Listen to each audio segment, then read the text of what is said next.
Pemirsa, dugaan bocornya data pemilih dari situs resmi KPU RI menimbulkan kekhawatiran publik terkait praktik kecurangan di pelaksanaan pemilu serentak 2024. Untuk membahasnya sudah bergabung bersama kami ada Koordinator Komite Pemilih Indonesia atau TEPI Indonesia, Jerry Sumampo. Selamat sore, Bang Jerry.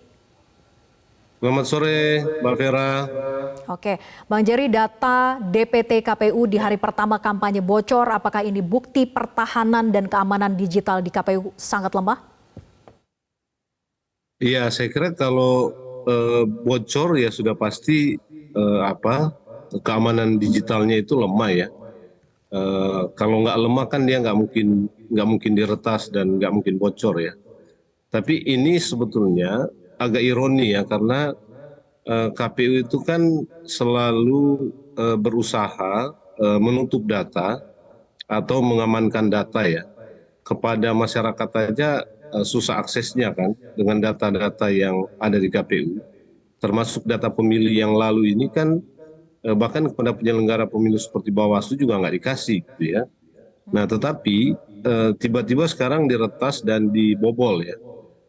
Nah begini Mbak Vera, saya kira kalau kita ikuti narasi tentang bocornya data ini, ada upaya untuk mengatakan ya atau membentuk opini bahwa nggak ada masalah dengan bocornya data ini. Ini digunakan hanya untuk kepentingan ekonomi. Ada juga yang merasa bahwa ini sesuatu yang manusiawi, lumrah gitu ya. Saya kira nggak bisa begitu. Kalau ada yang mengatakan bahwa ini memang dijual ya sebagaimana informasi yang beredar, kan pertanyaan yang penting ini dia jual kemana? Ya. Sudah pasti yang punya kepentingan langsung dengan data ini adalah peserta pemilu, gitu ya. Karena itu perlu ditelusuri. Kalau dijual, itu dijual kemana? Sehingga kita bisa tahu motifnya itu digunakan untuk apa. Nah, tapi yang nggak kalah pentingnya itu adalah KPU itu harus memberi penjelasan ke publik gitu. Kan sampai sekarang kita belum mendapatkan informasi dari KPU. Malah Ketua KPU mengatakan mereka masih akan sedang menyelidiki. Ini sudah beberapa hari terjadi, isunya itu sudah muncul di masyarakat, tapi KPU sendiri itu belum punya informasi apa-apa terkait dengan ini. Ini juga membuat kita itu makin curiga. Semestinya dia mengatakan secara cepat kepada publik apa persisnya yang terjadi dengan data ini, dengan kebocoran data ini gitu ya. Jangan dibuat diam begitu lama ya, karena diamnya atau tidak ada informasi dari KPU ya terkait dengan data ini bisa menimbulkan spekulasi-spekulasi yang tidak perlu. Dan yang penting itu adalah ini juga bisa menurunkan tingkat kepercayaan publik terhadap KPU sebagai penyelenggara pemilu. Ya karena data ini kan sebetulnya krusial dan signifikan. Karena dia tidak hanya mengandung data pribadi orang yang harus dilindungi sesuai dengan Undang-Undang Perlindungan Data Pribadi yang selama ini dipakai oleh KPU untuk berkilat tidak memberikan data itu ke publik. Karena itu semestinya dengan bocornya data ini, pertama-tama yang harus dimintain pertanggungjawabannya adalah KPU. Nah yang kedua Mbak Vera, bocornya data ini, data pemilih ini kan krusial dalam konteks pemilu ya. Kalau dia jatuh di tangan-tangan yang tidak bertanggung jawab ya, atau tangan-tangan yang memang sengaja mendapatkan data itu untuk digunakan dalam proses pemilu, khususnya dalam konteks pemenangan salah satu pasangan calon atau partai politik peserta pemilu yang lain, ini kan bisa terjadi. Sebetulnya bisa terjadi. Jadi basis data ini bisa digunakan untuk memanipulasi proses suara nanti ya ketika pungut hitung gitu ya. Sebelum kita bicara lebih jauh Bang Jerry, perlukah KPU ini bersikap di hadapan publik untuk mengakui keteledorannya begitu dikarenakan KPU tidak memitigasi potensi peretasan? Iya, saya kira itu yang ditunggu publik dan itu yang semestinya pertama-tama kali dilakukan oleh KPU. Setelah ada informasi kebocoran, kan kata Ketua KPU dia mau cek dulu apakah betul ada kebocoran itu. Nah tapi kan segera setelah itu dalam waktu secepat-cepatnya semestinya ada penjelasan publik. Begitu cara bekerja pemilu kan, karena ini sudah meresahkan publik ya. baik karena datanya terbuka gitu ya, tapi juga ada spekulasi ya atau ada konsekuensi data-data itu bisa digunakan dalam konteks pemilu untuk Ya. memenangkan atau katakanlah memanipulasi proses-proses Oke, yang jadi terkait wajar dengan jika ada kekhawatiran suara lebih gitu ya. dari Nah ini yang masing-masing tidak ada. paslon di Pilpres, kekhawatiran ada kecurangan di pelaksanaan pemilu mendatang dengan adanya peretasan ini, Bang Jerry. Iya, itu pasti karena begini, apalagi begini Mbak, kita nggak tahu siapa yang dapatkan data ini. Kalau data ini kan gini, data itu bisa dipakai sebagai bahan untuk melakukan pemetaan pemenangan, ya. Karena itu penting untuk mengetahui data ini diretas lalu kalau ada yang beli siapa yang beli.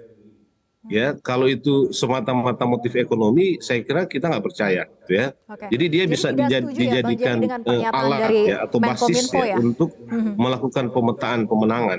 Oke, Bang Jerry Nah, mohon maaf saya potong. kalau itu Jadi masuk ke salah satu peserta tidak pemilu, berarti setuju kan dengan ada pernyataan ketidakadilan, ada ketidaksetaraan. Menkominfo Nah, yang bahwa ini hanya dia juga kepentingan ekonomi dengan melakukan peretasan ini karena dijual, kemudian setelah itu tidak ada kepentingan politik di dalamnya. saya nggak terlalu percaya dengan itu ya. Makanya tadi saya mengatakan di awal, jangan bangun opini seolah-olah ini bukan masalah karena motif ekonomi. Kan oke lah orang yang meretas itu punya motif ekonomi. Kita nggak tahu siapa dia. Kan bisa juga ini alasan saja, tapi juga yang penting itu kalau dia punya motif ekonomi, sekarang siapa yang beli data itu? Adakah yang beli ini punya kaitan dengan pasangan calon presiden? Atau punya kaitan dengan partai politik tertentu sebagai peserta pemilu, karena ini bisa digunakan sebagai basis data pemetaan tadi dan bisa menjadi alat mereka untuk melihat kemungkinan-kemungkinan melakukan manipulasi pemilih ya. Suara pemilih itu setelah dalam proses pemungutan suara dan penghitungan suara nanti di bulan Februari tahun depan. Jadi menurut saya jangan dilihat ini seolah-olah sebagai sebuah hal yang lumrah gitu ya, Ya. yang biasa nanti akan ada penjelasan, enggak juga gitu ya, karena kita sedang berpemilu nih. Oke, justru pemerintah harusnya serius menanganinya Konsekuensi begitu yang ya, penting, bukan karena menganggap itu kita minta remeh faktor KPU ekonomi sudah harus memberi belaka penjelasan. gitu ya. Oke, Bang Jerry, sebetulnya sejauh mana dampak dari kebocoran data ini, apakah akan berdampak sejauh misalnya dapat pula untuk manipulasi surat suaranya? Iya, manipulasi sebetulnya yang berkaitan langsung dengan suara ya, itu akan bisa digunakan untuk memanipulasi proses rekapitulasi ya. Rekapitulasi di TPS ketika pemungutan suara dan penghitungan suara itu terjadi gitu ya. Ya dia punya data yang bisa dilihat satu persatu gitu ya di TPS itu. Kemungkinan ada kan begini, pemilih kita di setiap TPS itu selalu tidak sampai 100%. Jarang ya, jarang ada TPS itu yang sampai 100%. Nah, malah saya mengatakan, hampir selalu mengatakan di mana-mana ya, bahwa data pemilih kita itu memang banyak menyimpan apa yang kita sebut sebagai ghost voters. Dan ghost voters itu akan digunakan oleh pihak tertentu yang punya akses terhadap data itu dan yang punya akses terhadap proses di TPS itu untuk menambahkan suara kepada partai atau kepada peserta pemilu, pasangan calon atau caleg yang mereka kehendaki gitu ya, dengan memanfaatkan selisih suara dari atau selisih pemilih yang tidak antara yang memilih dengan yang tidak memilih. Jadi di sana sebetulnya letak urgensi data ini berkaitan dengan suara gitu ya. Di beberapa TPS juga seringkali di masa lalu kita punya temuan-temuan itu pemilihnya sedikit tapi jumlah surat suara yang terpakai atau jumlah pemilih di TPS itu tetap tinggi gitu, 90 sampai bahkan 100%. Nah, ini yang harus dijaga sebetulnya. Jadi jangan melihat ini bahwa ini tidak ada kaitannya dengan pemilu. Saya justru merasa bahwa ini ada kaitannya dengan pemilu karena itu kita butuh penjelasan resmi dari KPU atau dari pihak yang mengetahui data ini kemana, gitu ya, siapa yang memiliki Ya. siapa yang menjual, supaya bisa memunculkan kepercayaan publik juga terhadap Baik, harus ada KPU, dan kita keseriusan bisa dari pihak meminimalisir, KPU ya. maupun juga pemerintah khususnya Kemenkominfo untuk menangani Betul. hal ini Iya. agar tidak sampai potensi kecurangan tadi ya dalam pengolehan manipulasi suara dan sebagainya dimitigasi dan diselesaikan saat ini. Terima kasih Bang Jerry sudah bergabung bersama kami di Baik, Metro terima hari kasih ini. Mbak Kera. Selamat sore. Selamat. Jelajahi cara baru mendapatkan informasi. Download Metro TV Extend sekarang.